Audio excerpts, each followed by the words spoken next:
उम्र वाले पुरुष के साथ कर दी जाती थी। जब वो बेटी 15 साल की होती तो वो पुरुष का देहांत हो जाता और वहीं पर दूसरी प्रथा थी, सती प्रथा। उस सती प्रथा में वो महिला जलना नहीं चाहती थी, मरना नहीं चाहती थी।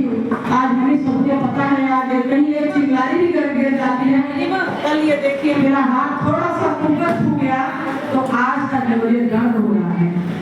तो सोचिए महिला किस व्यवस्था की शिकार थी कि उस मनु के विधान का जो दंड था तो उसमें महिला को जिंदा जला दिया जाता था और वो जलना नहीं चाहती थी, उसको भांग खिला दी जाती थी ताकि वो हंसती रहे और ढोल और नगाड़े बजाए जाते थे ताकि वो उसके ऊपर किसी की दया ना आ जाए और उसको कोई बचाए ना, इसलिए उस महिला को जिंदा ही जला दिया जाता था।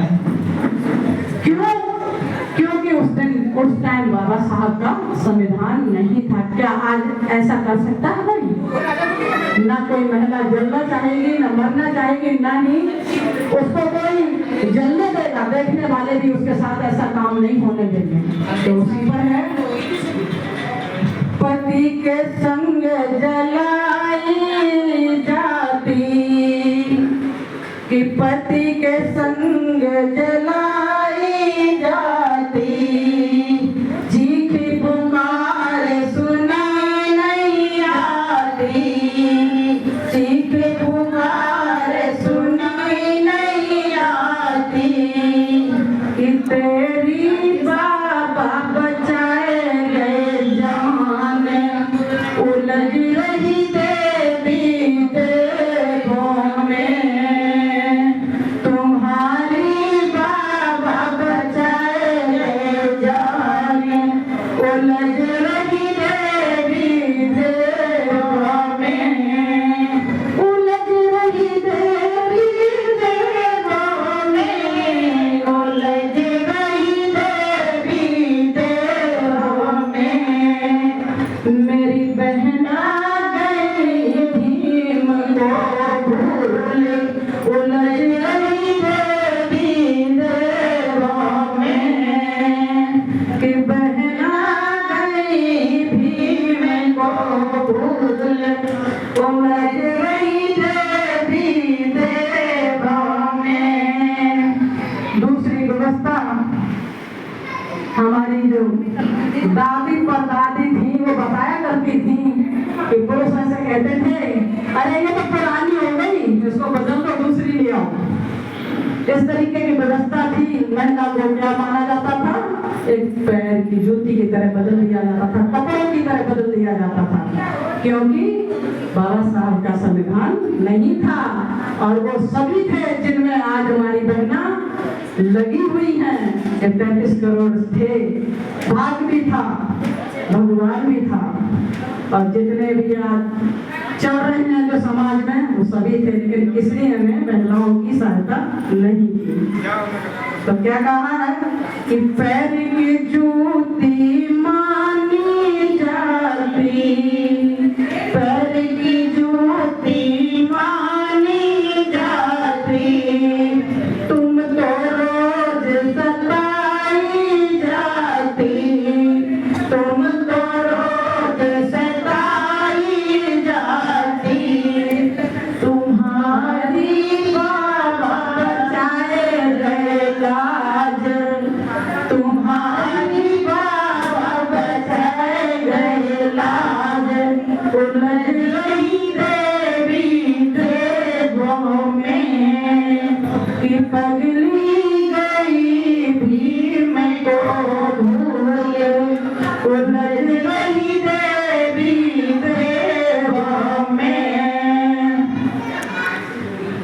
और हम महिलाओं को पढ़ने का कोई अधिकार नहीं था।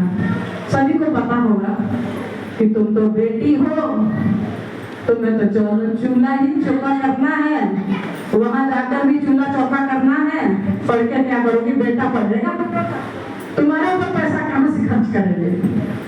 तो महिलाओं को अधिकार नहीं था। तो कहते हैं कि जब हम ज्ञान नहीं होगा तो हम क्या अपनी, क्या अपने परिवार की, क्या हम रक्षा कर सकते हैं? कर सकते हैं? आज भी अगर हमारे पास शिक्षा ना हो तो क्या पैसे तक नहीं गिन पाएंगे? पता है, आज महिलाएं पूरा अपने पतियों से हिसाब ले लेती हैं, इतनी तनख्वाह मिली, कहाँ गए, और ऊपरी तनख्वाह कहाँ गई? जब तनख्वाह का हिसाब दे दे तो कहते ऊपरी की कमाई कहाँ गई? तो एक एक पैसे का ये अधिकार हमें कहाँ से देगा? परम पूज्य बाबा साहब से। तो कहा है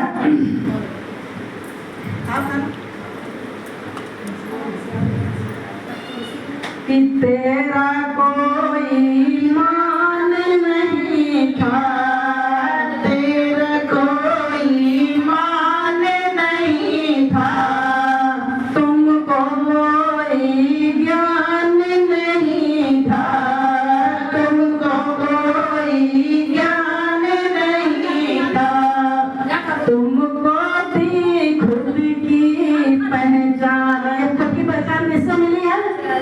इंदिरा गांधी जब प्रधानमंत्री बनी तो क्या कहती है कि बाबा साहब आज मैं भारत के प्रधानमंत्री बनी हूँ, तो ये किसी भगवानों की देन नहीं है, किसी देवी देवताओं की देन नहीं है, ये परम पूज्य बाबा साहब की देन है।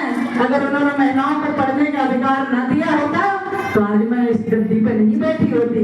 और उसके बाद हमने अभी तक अपने घरों में भी देखते हैं डॉक्टर, कलेक्टर, अभी हमारी बेटी बैठी हुई थी मास्टर, और यहाँ तक कि भारत में हमने अपने द्रौपदी मुर्मू जी आदिवासी समाज से आती हैं, और यूपी में हमारी बहन कुमारी